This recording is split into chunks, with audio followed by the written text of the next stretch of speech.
Welcome to Social Media Manager Confidential, your go-to for real talk, practical tips, and insider knowledge to build a business on your terms.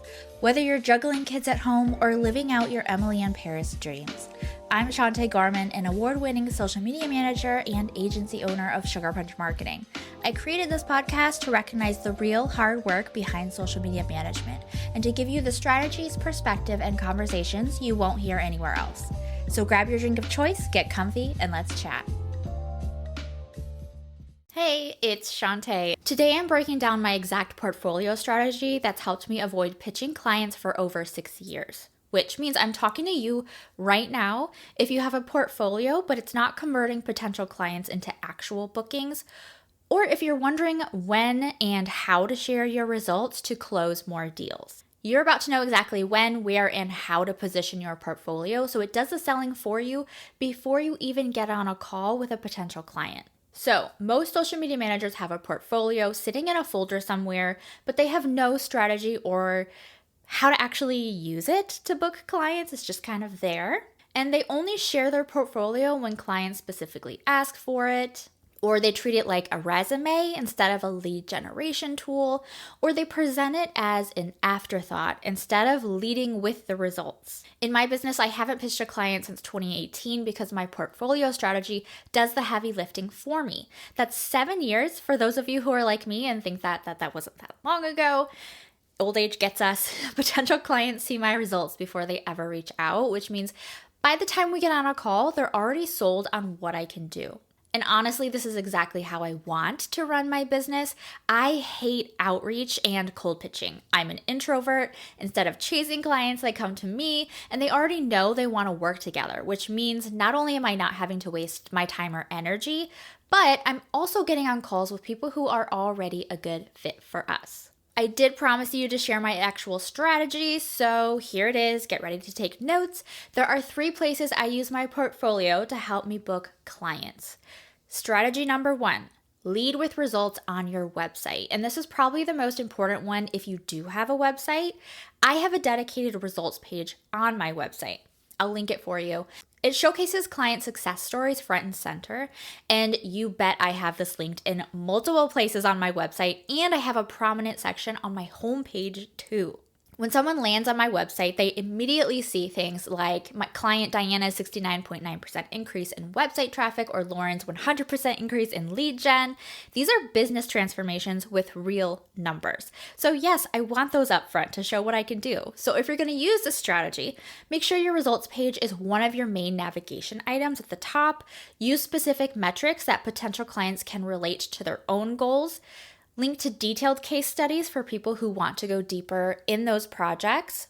The key is that people can discover your results without having to ask you. They can do it on their own. They can do the research before they ever even reach out to you.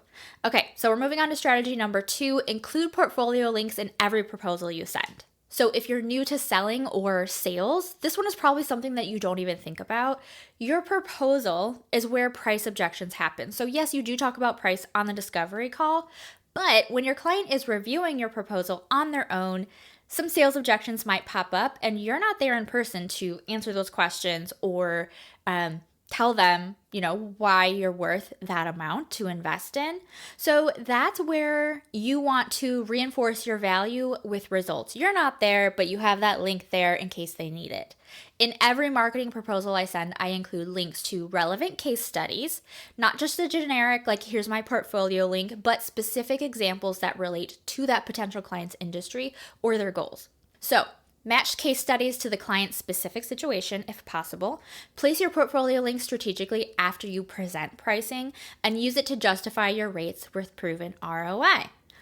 This way, if someone sees your prices and thinks, is this worth it? They immediately have proof that yes, it absolutely is. This is a good business decision working with you. I'm going to show you examples of what I currently have in my proposals. So I'm so sorry, podcast listeners. You have a little disadvantage here, but essentially it's a short client testimonial with their name, industry, and a concise headline that highlights the results we got them. And now we're going to move to strategy number 3, create those deep dive case studies. I've mentioned these multiple times, so I'm going to tell you more about them. This is where most people stop too early. And you can't do that if you're charging premium rates, wanting to attract premium clients, and want to stand out from the inexperienced social media managers out there. So in my case studies, I don't just show the numbers as results and call it a day. I tell the complete story. So for example, client Diana that I mentioned, it isn't just the increase in website traffic that I talk about. It's a full narrative about her challenges, our strategy, and the transformation that she experienced. You want to make sure that in your case studies, you include the client's original goals and pain points, explain your strategic thinking and decision-making process, and show the human impact, not just the metrics. How did this change their life? How did this help with their business? When someone reads Diana's full case study, they're not just seeing results, they're experiencing what it's like to work with me, and they can picture themselves in that transformation story. This is where that hero's journey comes in. If you've taken my marketing strategy class, you'll know how to do this successfully. And if you haven't, I'll link it so you can investigate if it's something that you might want to take. Now let's get really nerdy for a second, my favorite thing, and honestly this is why I even changed my major from film production to advertising, and it's because of psychology. There's a reason why these strategies are so effective. It completely changes the sales conversation. Instead of me having to convince someone I can get results, they've already seen the proof. They already know I can make it happen. When potential clients reach out after seeing my results page, the conversation isn't, can you help me grow my business? It's, I've seen what you did for Diana and Lauren. How can we make that happen for me too?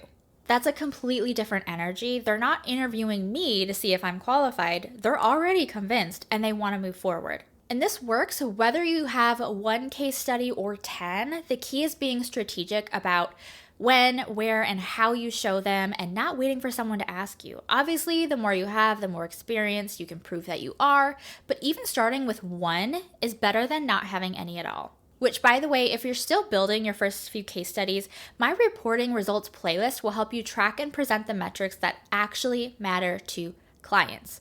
I'll link it for you. And if you're looking for help actually building case studies that tell these compelling stories, my portfolio building class walks you through my exact case study template and shows you how to present results in a way that converts. You'll get the same Canva template I used for case studies before I moved them over to my website, plus the scripts for incorporating results into proposals and positioning yourself strategically from day one. And because you're here right now, listening to me app, you can get $20 off the class with code PORTFOLIO20. And it'll show you how to build case studies that convert, includes templates and scripts, and if you haven't had a client yet, there's portfolio briefs to help you get started.